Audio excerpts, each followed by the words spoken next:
Alors Alexandra a toujours voulu être photographe, mais son père n'était pas tout à fait d'accord parce qu'il trouvait que c'était pas un travail pour une femme. Bon, il y a beaucoup de femmes photographes avec des familles, des enfants et tout ça, mais le photojournalisme, comme le faisait Sandra, c'était difficile. Hein, c'était quand même pas facile d'avoir une famille à côté, d'avoir des enfants et tout ça. Et d'ailleurs, elle les a pas eus. Hein. Mais à partir du moment où elle a décidé que c'était terminé et qu'elle allait faire ça, alors ça a été une entente parfaite entre les deux. Elle n'arrêtait pas de lui demander des choses. Ce qui l'émeuvait, ce qui la touchait, elle, c'était justement, elle avait beaucoup de compassion pour ces gens, elle s'y attachait profondément.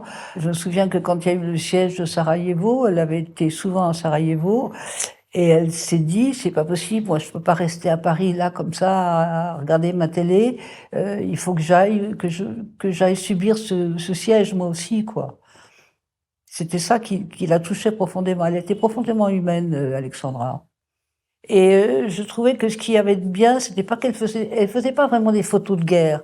En fait, il y a très peu d'action et il y a très peu de cadavres. Elle a très peu photographié les cadavres. Mais en fait, elle faisait plutôt la vie des gens pendant les conflits. Et c'était ça qui la touchait beaucoup.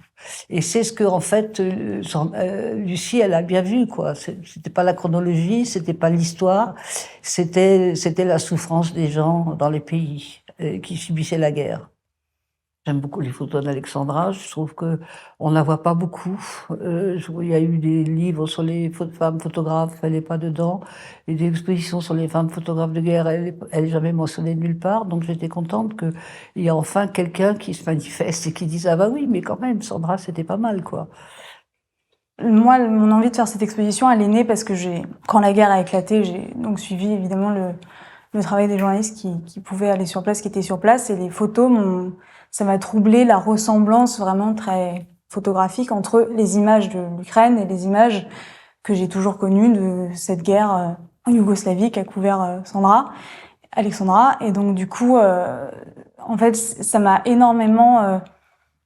vraiment troublée. C'est-à-dire que je me dis comment c'est possible qu'on retrouve 20, 30 ans après ces mêmes images, ces mêmes scènes. Enfin, qu'est-ce qu'on n'a pas compris, qu'est-ce qui nous échappe en fait. Et du coup, c'est de là qu'est née mon envie de faire cette exposition, parce que c'est une façon de montrer, surtout qu'en plus maintenant que le conflit est fini, donc elle a vraiment suivi tout ce qui s'est passé, de voilà, presque pas non plus montrer l'avenir de la guerre en Ukraine, c'est pas possible, mais voilà, le destin d'une guerre en tout cas.